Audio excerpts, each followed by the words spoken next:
आं गयबारि ग्राम्यबासिनि अनसाय आफादनिफ्राय आं मिडियाफोरनि नखरनिसिम मावथिमोननिसिम आंनि अननाय आरो साबायखर जासिहरबाय।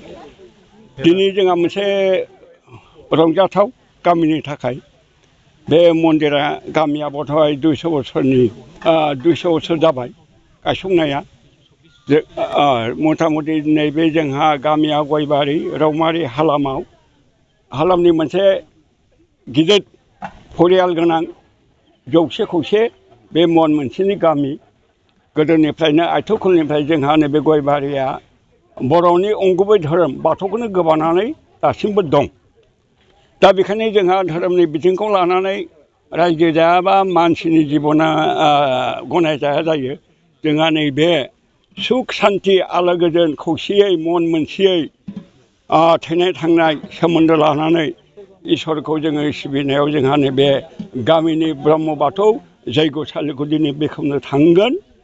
बयनिबो मदद हौवा हिन्जाव गथ' गथाय बोराइ बेन्थ' जोङो खौसेजों दिनै इसोरनि दहायाव गोदान लुफुंनाय मन्दिरखौ जोङो दिनै बेखेवनो थांदों।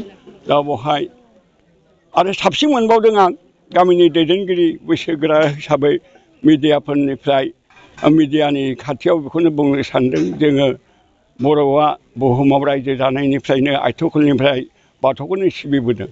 दा बेखौनो थैनाय थांनाय सोमोन्दो लानानै इसोरनि सोमोन्दो अराय बर' हारिनि गेजेराव जाहाथे बे मोनसे गोहोम गोनां धोरोमनि दहायखौ जों लानो गोनां जायो।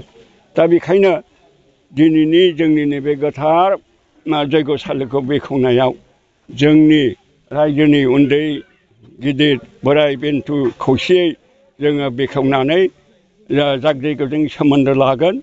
दा जोंनि बे अनसुंथाइया जैग'सालिया जों गभर्नमेन्टनिफ्रायबो मोननो थांथ'वाखै। दासो मन्त्रि मण्डलफ्रा आगान होदों, जों खावलायदों। दा जोङो हायाबाबो नफ्रामहाबो गावनि गरसे गरनै रां थुबिरखौ दान दखिना होनानै मन्दिरखौ दिनै मेगन गोनां दाम गोसा बेसेन गोसा थैस' थांस'नि इसोरनि दहायनि सोमोन्दो लानानै गामिखौ सान्थि रायजो जानायनि जि गोहोम गोनां जों बेखौ दान दखिनाजों लुफुंनाय जादों आरो। दा बेखायनो दान दखिनाबो इसोरनि होयोबा इसोरनि अननायखौ मोननो हायो, खौसेथि जाहाथे मोननो हायो आरो।